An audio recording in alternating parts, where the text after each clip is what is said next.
Hello and welcome to the first episode of Watchcollective 2 podcast. My name is Ahmed Gaudat. I'm one of the Watchcollective 2.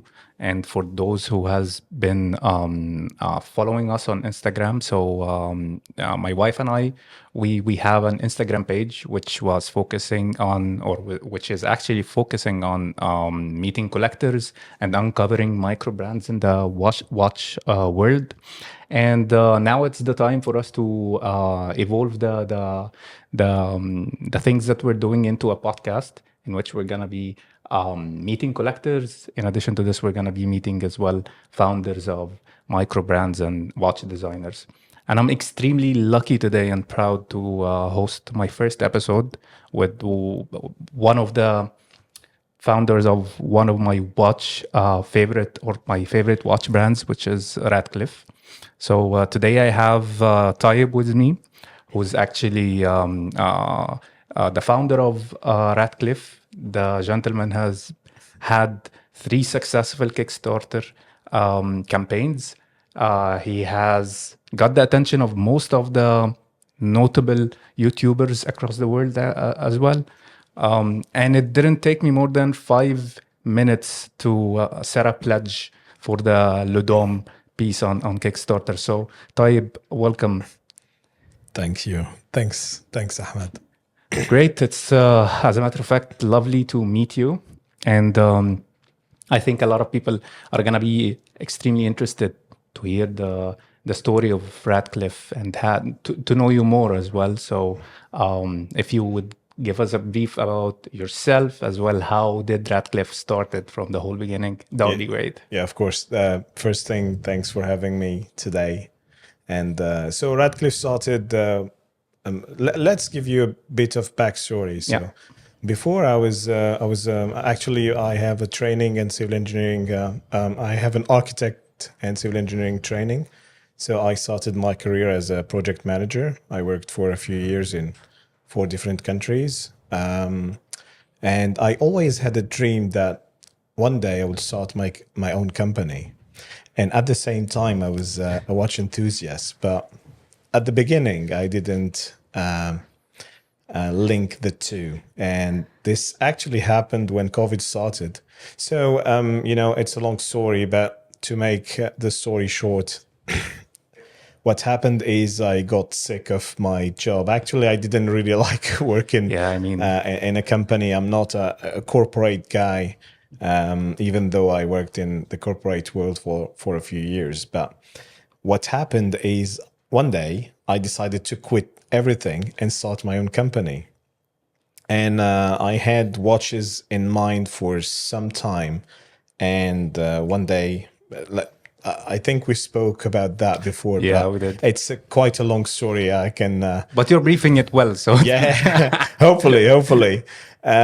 So the idea was that I woke up one day with enough knowledge to create my own brand, and because having a technical background, I knew 1 or 2 things about design, engineering, project management, and in the meantime, I tried to learn, more about how the watches are made and the specificities of watches and timepieces and everything. But anyway, we can go back to this another day, and I can give as much details as needed. But what happened is I woke up one day, I made a sketch, and this is how RADCLIFFe really started. And you can go actually on the Instagram of the brand, and you can see that sketch. It was a dive watch.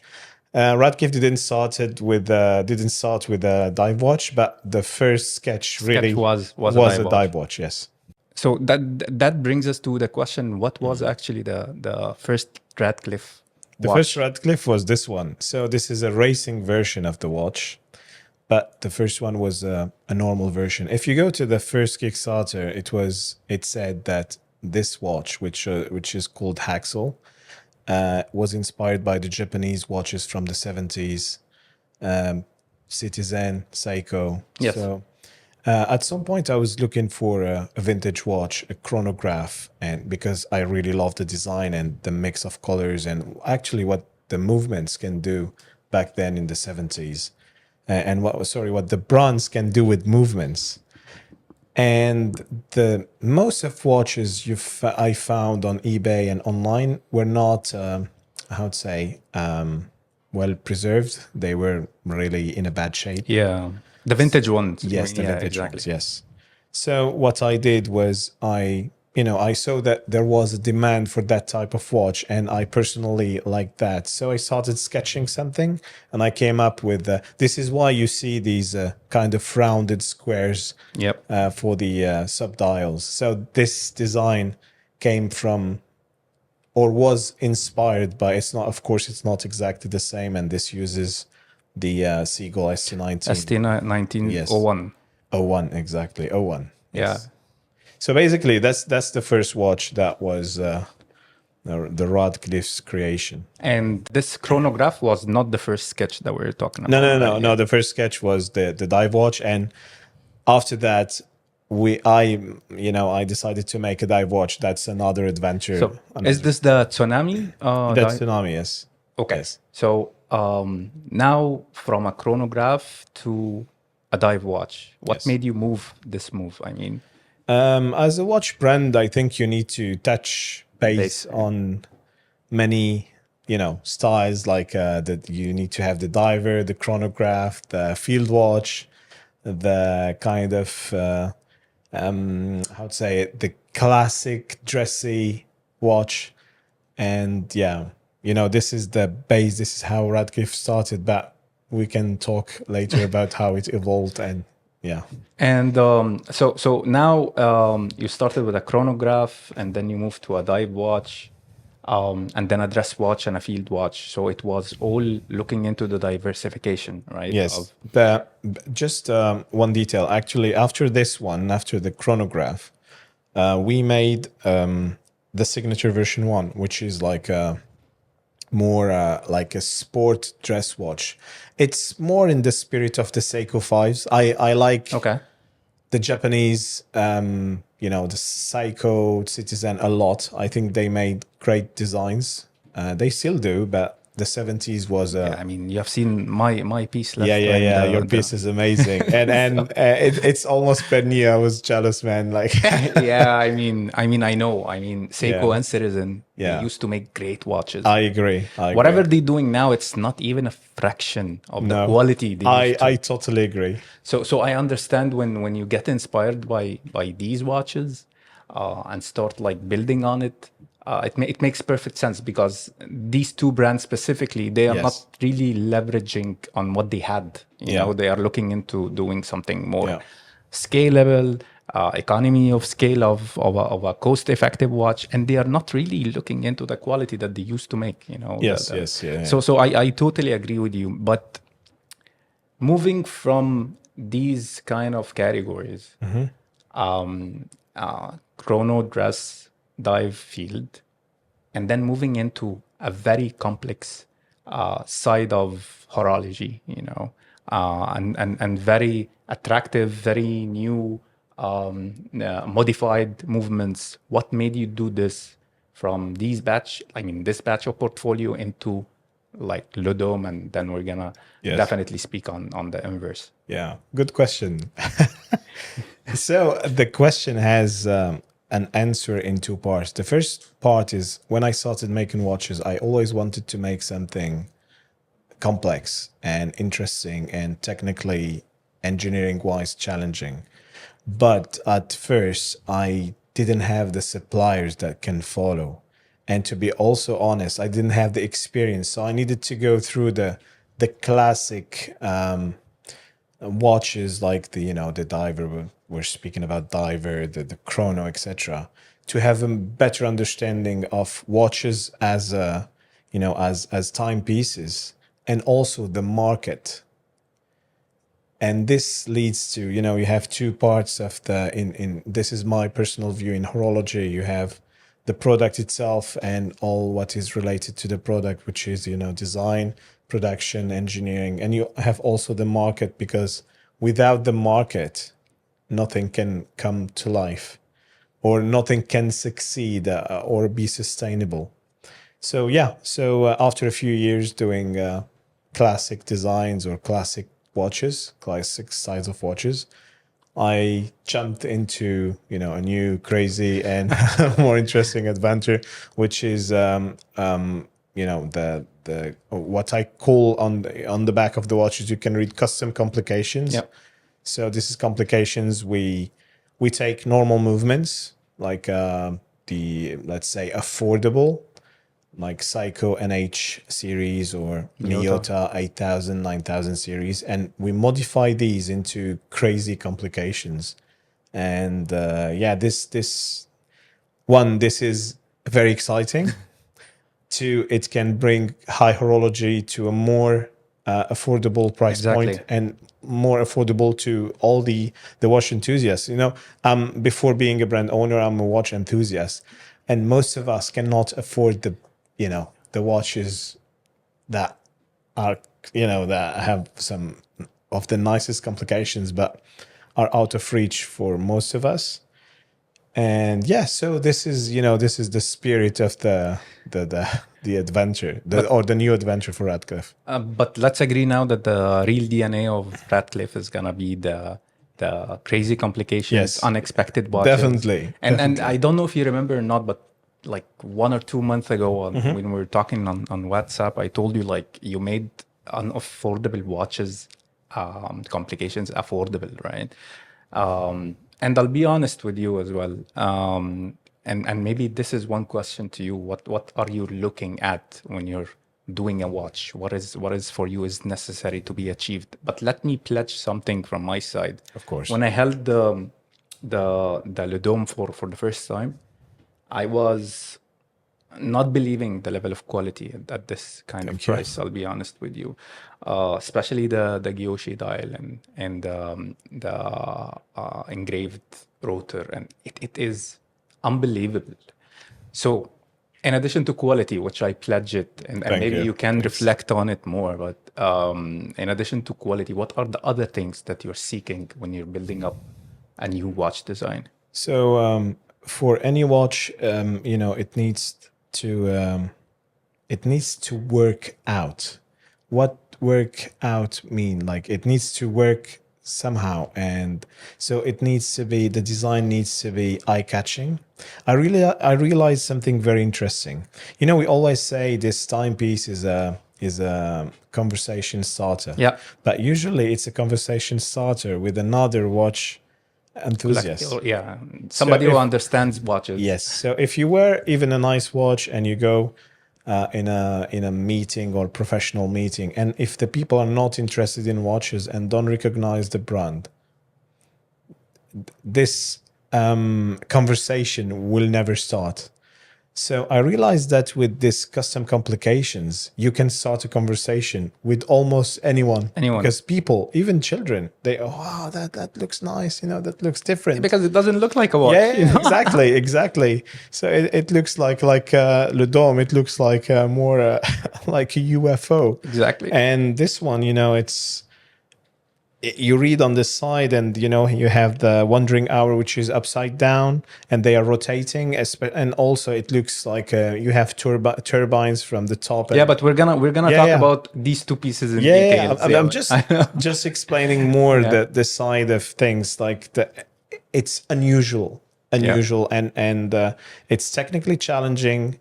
Engineering wise, it's you know, it's an achievement, and you can see it. And everyone can see it from the outside. Even you don't need to be a connoisseur to see that, and that's also what makes it a conversation starting piece with almost anyone. But what I love about what you have done with these two pieces is, I mean, if you open AliExpress, you're gonna find a lot of theoretically good watches, right? Yes. And keep in mind that I keep discovering watches. So I actually, as a matter of fact, I bought a couple of watches from AliExpress. Aside from maybe one brand, the rest is gonna be, I mean, horrific. You know, it's scary. You know, but you achieved theoretically a beautiful idea in terms of the piece, and the quality was amazing. And let's talk about Le Dome first, and then we move to the new piece specifically. So what was the inspiration of Le Dome, and what did you want to do? What did you want this piece to achieve actually as an experience? Even I know definitely to have something different, and you nailed it. Thank you. So Le Dome is my personal aspiration to bring high horology affordable. So Le Dome needs that was my idea. First I didn't know it will be called Le Dome. So I went into something really crazy where I wanted like a triangular case with two kind of balls giving the time like now, like hours and minutes. And then I started to think or rethink the idea. It might be too crazy, or at least too crazy for now. Why not use a more conventional case and keep the idea and use guilloche? Yeah. So that, using how this type of watch, you have, it's called a regulator, you know about that. Minutes are separated from minutes the are separated hours. from the hours and everything. But in this configuration, so you have watches that exist that are, but most of the watches are flat. Yeah. And I was thinking, when I saw the when I was looking at some other watches with regulators, they all have flat subdials. Yes. And most of them use, regular hands. So it is cool, but it was not special anymore. Yes. So I was thinking, maybe there's something. Why we don't do something 3D different and use domes instead of hands? So the idea evolved this way. And rather than using a hand, let's use a disc that rotates. Rather than using a disc, why not use a dome and give it a 3D effect? So the dome combined with guilloche will give something amazing. And I don't think it has been done before, this combination. And personally, I think it looks amazing, especially from, you have the same. From the side view, it's amazing. And I recall the first time I saw the piece, it was being reviewed by Andrew Morgan. Yes. And lucky enough, I know Andy personally, and I sent him on WhatsApp. I told him this piece is amazing, and he was like, "Yeah, it is." And then when I checked the Kickstarter campaign, usually I take my time, right? I think about the piece. I look on over the performance of the campaign, and then I might pull the trigger on it, right? But it didn't take me much time, because at this price point, and I'm not telling you so to do so, but at this price point, I would have accepted a little bit lower quality level, and I would have been happy. So at this point in time, when I'm getting this level of quality, I'm extremely happy. So so this is regarding Le Dome. Let's talk a little bit on the evolution of Le Dome before we get into the inverse, because I know that there is evolution for this piece, and it deserves to be evolved, I'll be honest with you. Yeah. So the first evolution of this watch is a tourbillon version. So what we did is we took a Miyota A215, a normal one, that goes into two stages of modification. The first stage is to add a tourbillon to the movement. I show this on Instagram. Yeah. And the second stage is to add a regulator module to the movement. So you will have a tourbillon with a regulator module based on, this is what I was explaining at the beginning. So this is taking a normal, very, very usual, affordable movement and take it to another level. But also this time, we are even taking it to another level we were so what I did was as I said, I'm not selling watches, I'm sharing experience Exactly. with people because I love watches and I want people to share the same passion. And so instead of designing everything myself, which I usually do, I took the concept, I did a pre-sale, like pre-ordering. But if you pre-order, you agree to participate into the design process. Which is the only experience I have been like involved in, like with this concept, and it's amazing. Thank you. And let me also add something to whoever is listening to us. It's not only for the tourbillon version. Even you gave us an amazing experience from the day the campaign was up. And then you went to the plant and checking and to doing China. the To queues. China. I'm not. No. I'm not hiding anything. Yeah. No. But I'm talking about like you went to the plant and then you shared every single moment of QC.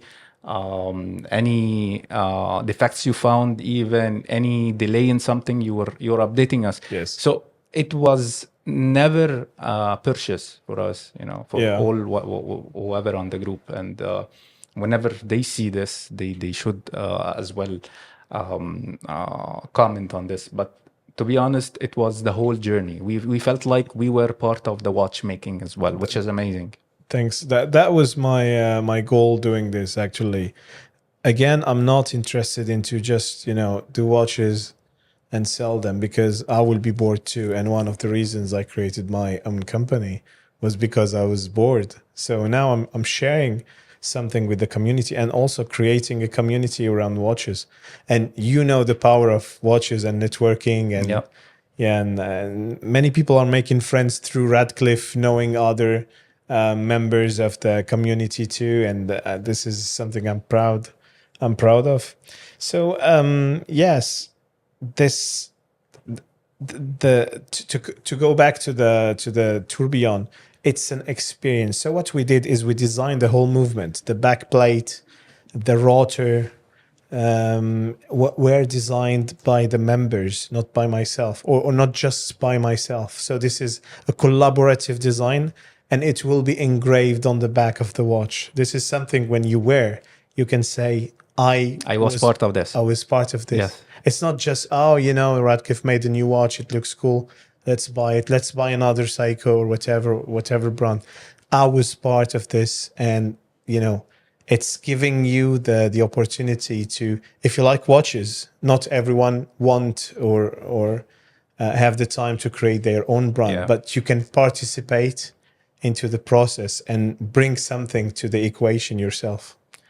Yeah, I mean, I've witnessed it, and to be honest, it is a good experience. But moving now to the upcoming piece, right, which is the inverse. What was the concept behind it? And I have a lot of questions around it. I love it, by the way, because initially I love wandering hours. I started collecting every single type of wandering hour at a certain point in time. But this is different, Yeah. So just take us through the concept and the execution. And let me remove it from my list. So basically, this is as far as I know, this is the only watch in the world with an upside down wandering hours mechanism. So the idea, I think I explained the idea, or what was the first idea at the beginning. The first idea was to have a star wheel that folds but turns, and you have an open sapphire. Yeah. Of course, upside down movement, and with 4 numbers and 1 false. But because at our price point and for the budget, in order to make it affordable, it was not a good idea. So I kept thinking, and one day I told you the story. I was half asleep. It was around midnight. And I was, boom, it came to me, the idea.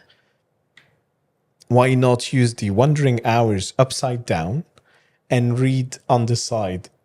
Like a racing watch. Yeah, like a racing watch, definitely. And also, this allows us to have, of course, the you have the rotor on the top, and also a nice view on the back. And here you can see, it's like I say it looks like a transformer. You have the small fans here, and also so you have 3 turbines here and 3 turbines on the back. And I don't know if we can see on the camera, but anyway, I'll be posting more on Instagram.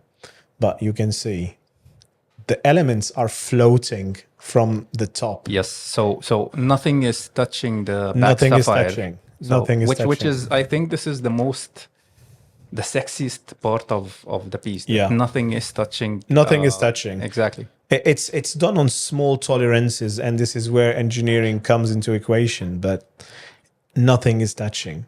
It's a watch you need to check from all angles. It's not just a watch you put on your wrist and you read the time, because as a matter of fact, reading the time on this one is not the most obvious, but the watch is technically challenging and is sexy from... Exactly. I try to make it sexy from each angle. And I'll be honest with you. So I've seen the videos, I've seen the photos, and I didn't think that it's gonna be easy to read. Like when I actually held it, right? What I love about it, that it's extremely smooth as a watch, which is having the rotor on the top. Yeah, I owned a couple of watches with the same concept, right? I think this is by far the smoothest. Maybe it's because of the turbines, the small turbines, which is they add weight. Exactly. Yeah. There is some kind of momentum. Which I think this is the key.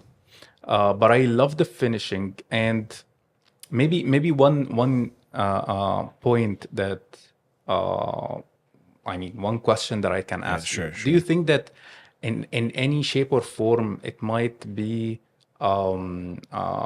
mixed up with a MAD 1 from This is a question I got a few times, and let me answer this. So the MAD from MBNF from Max Boussalia, it's similar, but there is a reason why it's similar.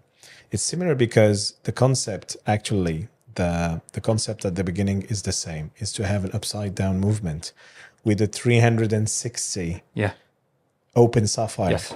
When you do that, it's very hard to make it look different. Yeah, but the top is totally different. Which so. I mean, even the case top is totally. If you analyze the details, the case is different.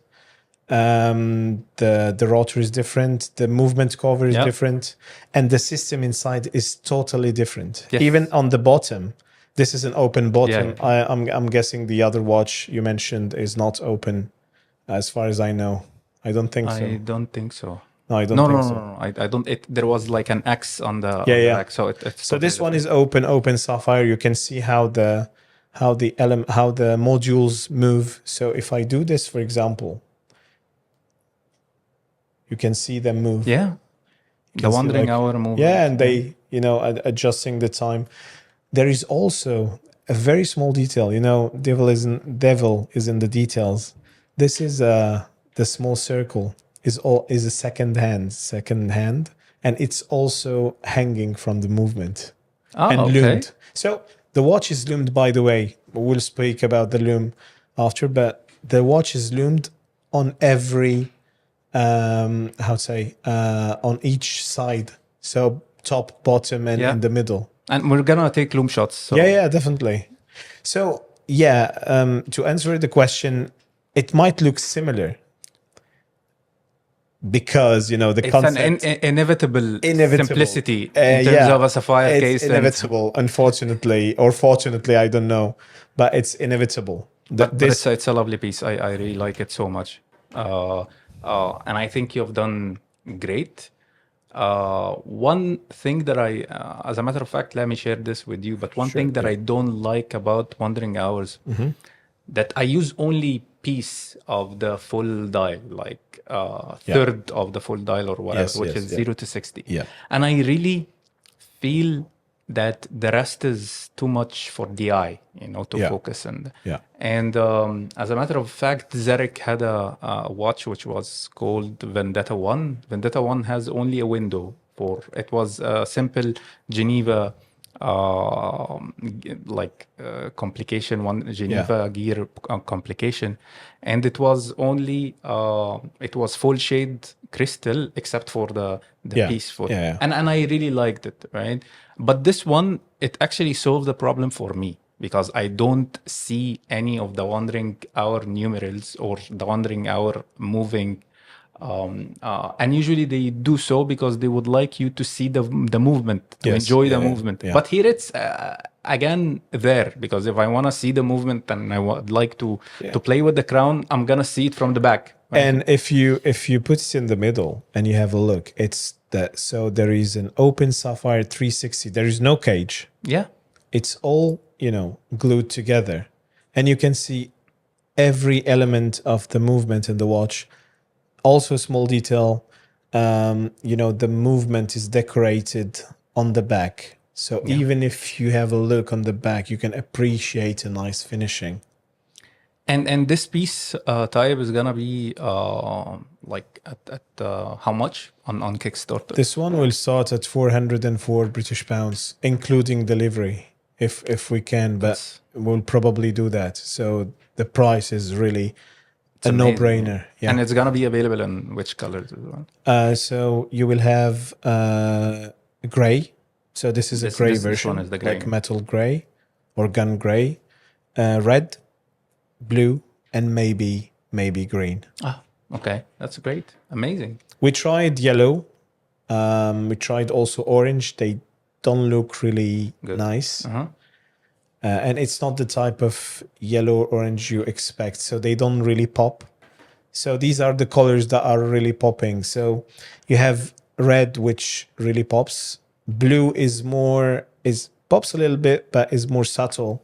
And the gray is very subtle. I like the gray, and I think the green is gonna be good. But this is like a personal. Great. I think my next question is gonna be related to which brands actually are affecting you in terms of maybe direction, maybe way of design, maybe innovation. So which brands are? So as I stated previously, I like the Japanese brands more. Seiko, Citizen. I'm not a big fan of Swiss brands. I'm not really inspired, but there are a few brands that I respect, like which are MBNF. I never know how to pronounce it, but Urwerk. Your work. I love it as well. Yeah. I think these two are what they do is really amazing. There is another brand, but not all of their timepieces. Sorry to be brutally honest here, but Moser, I think Moser can do some good stuff. Their collabs, at least with MBNF, were worth of attention. But basically, this is what these are the brands I really like, and what I think about while doing. And so I think it resonates in the way you think and the direction you would like to take. But again, as a startup company, and mashallah, you're doing great. Thanks. But I think a lot of challenges have been faced, right? Yes.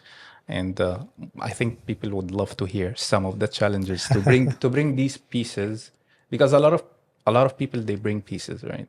But not all of them, they bring good pieces. So it's a rule. If you're bringing something really good, it must have been extremely hard. Yeah, it has been, but because I'm not doing this out of, it's not a job for me. I like what I'm doing, so I don't feel it's hard, even though it is, but I don't struggle. I have a small family. I spend lots of time thinking about watches, doing watch stuff, and trying to design something or the upcoming piece. But yeah, it's in a way it's hard. I don't see it as being a negative thing, because I like challenges. It's challenging, but it's fine. And but this is the most important is this is something I enjoy doing.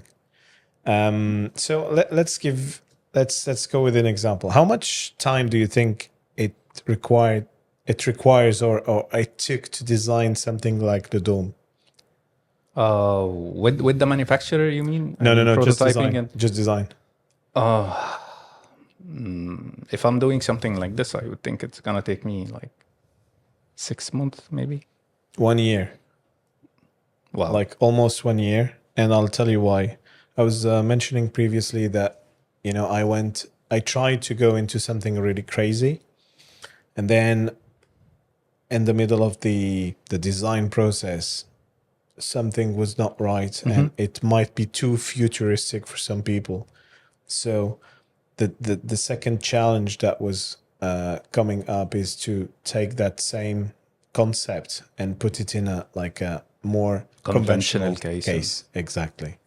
But I actually recall something that you told me previously, that when you do a watch, it shouldn't be too much crazy. It should be crazy enough for people to understand as well. Yeah.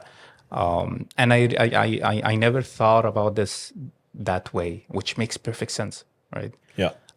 You might have a great idea, but it's too crazy. Yes. For crazy people, you know? And you have lots of examples throughout history, and especially on the 20th and 21st century, where you have crazy designs that were recognized like 30, 40 years after, and they became like a collector piece. Yeah. But when they were released, they were like, oh, that's too What crazy. the hell is that? What the hell is that? Yeah, exactly. Yeah, I totally agree with you. But again, so the challenges in a nutshell, So the it's the challenges, design. So you have two parts of the adventure. The first one is, as I was saying, the watch itself as a product. You have all the engineering, design, and also the money. You need, the financial side of things. You need to be able to fund your project. And this is where Kickstarter is a great help. The other part is to make your product known to your target audience. Yeah. The marketing piece. Yeah. The marketing piece, marketing and branding. How do you want your brand to be perceived? How do you sell your products? Because you can have the greatest products in the market and you can't sell any. And Kickstarter is a good example. It's a graveyard for some dreams because people focus too much on creating the product and they forget about doing the marketing. And when they release, it's like a cold shower because they don't sell or they cannot reach their target. And this is the sad, one of the sad parts of entrepreneurship. Yeah, that's true. And maybe one thing I look at Kickstarter as an extremely double-edged weapon, right? It can take you to the seventh sky, or it can burn the brand totally. Definitely. And even I've seen Kickstarter campaigns for big brands that are selling, but they are doing it through Kickstarter, which didn't have the full pledge. Yeah. And it's not good, But anyway, I totally agree with you, and I see what you're mentioning. And one thing which I think people are gonna be wondering about what's your aspiration for the brand now, and I know that your vision is making complex watches at an affordable value as well. But what's next for RADCLIFFe? So what's next is, again, two parts of the RADCLIFFe. It's like my vision is similar to Psycho and Grand Seiko. Psycho is, I think, is a great brand and great strategy, and they are present in many, I would say, many parts of the market. So they sell movements. They also sell normal affordable watches. They sell high-end watches. Credo. They have Credo, Grand Seiko. They also have a brand called, or sub-brand called King Seiko. Yeah, that's another story. We never understood it, but Yeah. I never understood it. I never understood it. So as well. it's supposed to be the experimental side of Seiko. which yeah. I didn't. I've never seen it experimental, but this is what I've I did. seen Andrew Morgan saying. Or Yeah. somebody. He showed one of their watches some time ago, the King Seiko. Did it look experimental to you? It didn't look experimental. This is also why I say I don't understand it fully, because is it like more a Seiko or more like a Grand Seiko? So this is what we don't understand. Exactly. But anyway, so for Radcliffe, my aspiration is to have two types of offerings. That I will keep the current offering, because this is the core of the brand right now, is to offer affordable high horology to everyone, because between $400 or 400 to 1,000 for a tourbillon, or 1,000 something, it's not crazy. No. It's not too much asked for. For what you're getting, no. For what you're getting, it's because I'll tell you something. I mean, if somebody looked at this watch when we're like walking somewhere and told me how much it is, and I told them it's $10,000, they will. They're gonna believe it. I mean, they're gonna believe it. Trust me. Yeah, I know. That was part of the design. So when I sit down in my head, when I design something, I can see it inside of my head before it's born, let's say. So I can visualize and how the timepiece will look. And one of the things I wanted for this watch is to make it look expensive. And in order to make it look expensive, it needs to be well done. You cannot make something look expensive while it's not well done. It's not possible. So the idea is to keep it at a budget, but use whatever I can to, make it as well built as possible. Mm-hmm. So when I sit down with the manufacturing team, I try to explain and to emphasize the importance of having this part like this part like that. This is why for QC at the beginning of the quality control, so the watches are made in China, for anyone who doesn't know that yet. China has got crazy technology, manufacturing power, and knowledge. So, and my guess is that in a few years it will be, the number one destination for horology and high horology. And I totally agree with you. And that was reflected in multiple brands as well. So I'll tell you, couple Atwak. Yes. Atwak and Berens, these are expensive watches relatively, right? Berens, it's somewhere else, Yeah, Berens is another level. And award-winning watches and stuff. But I'm talking about the affordable pieces. And I don't know if you have been if you dug deep into this, but there is a watch called, for example, Saint Martin. This I know Saint Martin. It's the quality is crazy, unbelievable. I got one I got it a couple of days ago. I didn't even do the unboxing and the shooting for it. It's one of 99 pieces, right? It's called Avocado. I'm gonna be sending the photo to you. It has a micro adjustment on the bracelet with a push. Oh my god! It's my crazy. God! So it's crazy, and if all of the companies with capabilities would actually focus on doing their original models, not copycatting, they're gonna be somewhere else. Yeah. So I see this, and I'll be honest with you. I know that most of the Microbrands founders, they are, as a matter of fact, collectors at the beginning. Yes. So I would love to quickly touch base on Tayeb, the collector, not the watchmaker. So when did you start collecting? You probably heard this story a lot. And I promise I'm not bullshitting. Yeah. I started when I was a kid. I even remember my first watch. It was like a black. It was very simple, the quartz one with the numerical screen, just giving 7 the time. segment. And with kind of rainbow colors, like plastic modules on the strap.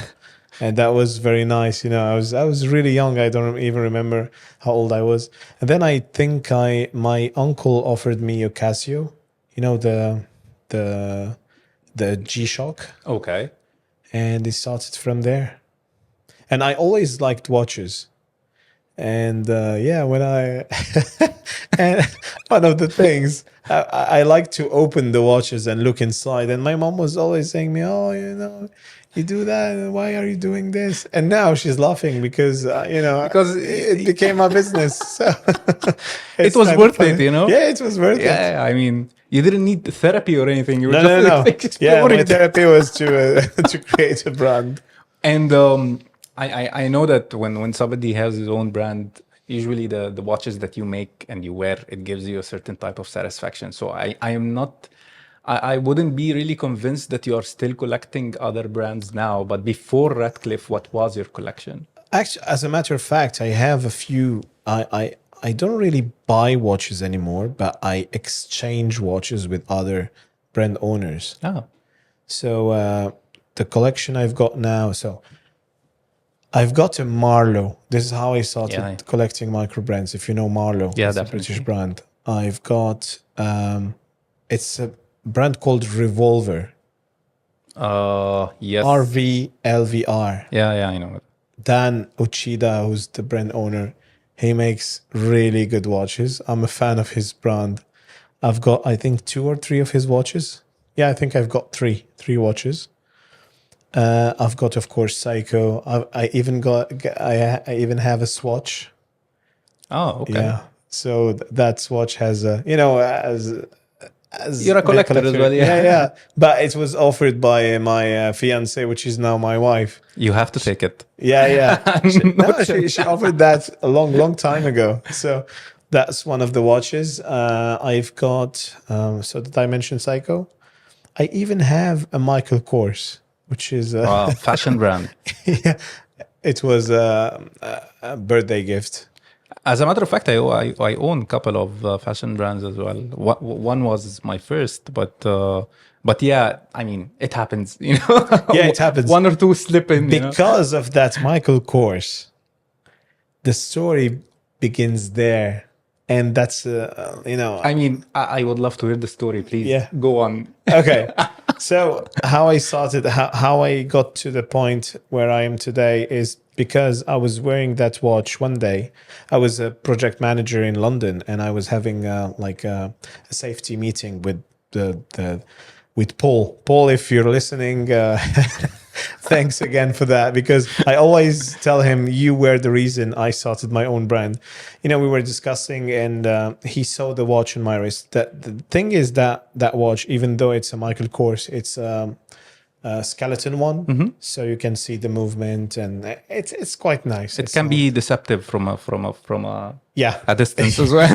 This is what happened, I think. Yeah, exactly. So he asked me to remove the watch. He was looking at the watch and he said, the usual watch talk. What brand is that? How did you get into watches? Whatever. And he showed me his watch, and his watch was a Marlowe, and it was very nice. It was their first watch. They got it funded through Kickstarter, and I bought the same watch, and I went to their office. Which I don't know where their office is now, but by then it was not far from Oxford. I went there and I bought the watch from them actually, and it was an amazing experience. And this is how I had the I can do this as well. And because I had design ideas about watches and everything, this is really how it started. I mean, I think you are the only one on this planet that got really served well by a fashion watch. And I think you're not gonna be getting rid of this watch by any means, No, because it keeping holds it. a very, Yeah. very, very special story as well. Yeah, definitely. And Tayeb, you were talking about the micro brands that Yes. you got acquainted to the founders, and you're exchanging watches, and definitely exchanging thoughts as well and feedback, which is extremely good. Which one of the micro brands that you see, because a lot are emerging, right? Yes. But which ones do you think are really doing well in terms of product, communication and marketing as well? This is gonna be an ingredient that you have mentioned. I'm gonna mention one brand, and I don't know if people that are listening to the podcast know about this brand. It's called Wicked, WICKED. The owner, Pascal, is a friend of mine, actually. And by the way, just a quick detail, he helped a lot for the QC and the packaging of the watches. So he's got his Swiss. The brand is Swiss, and he's got offices in Switzerland and in China. And actually, I was his guest in China in his office. This is where we did the packaging of the watches and everything. So thanks to him. But independently from that, he's because I don't know if it could sound like do not be biased. I know he might have taken you to good restaurants as well. You went to a lot of restaurants there. Do not be biased, my friend. That's true. But the reason I'm mentioning him is because he really makes good products and good watches, and he's also loom specialist. I think from all the brands I've seen, big brands, small brands, he's the best guy in the loom game. Okay. That's you can impressive. check his watches. Yeah, definitely. Wicked. I will. Now he's doing like special technology with the. You probably heard about anti-scratch coating. Yeah. So he's developing a technology which is not really anti-scratch coating, but the metal itself. It penetrates the metal. So, and he's making watches with this technology. Wow. And he's also doing like loom. I think he was one of the first using like I don't know how he calls it, but loom. It's not applied loom. It's the whole shape is loomed, like the whole numbers. For example, here you have applied, and it's loomed. Filled with loom. Yes. So in his watches, some of his watches, the whole element is loomed. Yeah. So he plays on the material usually, not applying anti-scratch, but doing an anti-scratch material, even the loom. So. Anyway, he's got really good quality. Wow. The designs are getting better and better. And man, it's worth having a look. And also, definitely, it's affordable. So Wicked is definitely a brand to check. That's great. That's news to me actually also. So I'm definitely gonna check this, and I think whoever is gonna be listening to us is gonna be checking it. But a lot of interesting things in the micro brand world. Right? Definitely, yeah. I believe we're gonna be closing with two questions. Yes. One is, what is your, again, because we're trying to touch base on the Tayeb the collector. So what's gonna be your Grail Watch? And I might have an idea on the answer from the whole beginning. But my Grail Watch is no longer a watch I can afford, but a watch I can create. So the crazier, the better. We are playing at a level where we, it's kind of a budget game. We can do crazy stuff like this one, but we're still at a budget level. If you can go above that budget, we can create really crazy stuff. Yeah. And this is what I'm aspiring for RADCLIFFe. So keeping the affordable offering, but also have a second offering like the Grand Seiko, where I personally can experiment and bring crazy things to the industry. Yeah, and I believe whenever you're gonna have a higher end sub brand of the brand, I think it's gonna be good value for money as well, because you're the people's guy. You came from down to up, not from a high end brand to a more affordable brand. So I think I expect this from you. And my last question Yes. is gonna be regarding to all the watch enthusiasts who are looking to start up their own microbrand and Yes. start their own design. Any recommendations from your side? Yeah, because you have lots. seen a lot. So Lots of recommendations. I'm gonna give a few, and I'm open. You can go on the page Radcliffe Watches Instagram and just drop me a line, and I usually reply to everyone. So the first question you need to ask yourself is, do I really want to do this? Because I've seen many people, they think they want to start a brand, but actually they don't have time, or they think they don't have time. They are not, it's a sacrifice game, basically. You need to sacrifice some of your time, some of your money, and try to build something. I think this is the case for any business or any kind of business. The thing I want, another advice is, know what you're doing. I know it sounds, it makes sense like this, but many people, they don't even know how to read the drawings, and they try to make a watch. It doesn't really work like that. So you can hire a designer, whatever. By the way, at Radcliffe, we design all the watches in-house. I do the designs myself. Many brands use external designers, which is fine. I just wanted to mention this. But in order to control what's happening, and you will probably work with suppliers overseas, you need to know what you're doing. You need to have a minimum of understanding, because if the suppliers, if you don't know how to drive the business and you don't know what you want and how to explain and how to read the specs, and you need to speak that language. Otherwise, your product or your venture will not work. That's the hard truth. Not anyone can. You need to learn a little bit. I'm not saying you need to be an engineer or whatever. No, but self-education to know the basics and have a conversation with a supplier or manufacturer, it's definitely needed. Yes, definitely. So also understand, or try to understand the market. What you like personally is not the taste of the market. Yes. And you cannot judge the market. The market is what it is. So you cannot say, I made something great, but people are not buying it. This is not how it works. If your product is good, it needs to click with the market. It needs to be good, of course, well built and everything, but it needs to click with the market. It needs to be compatible with the market.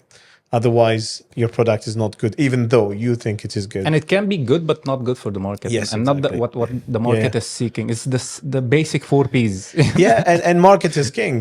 This is...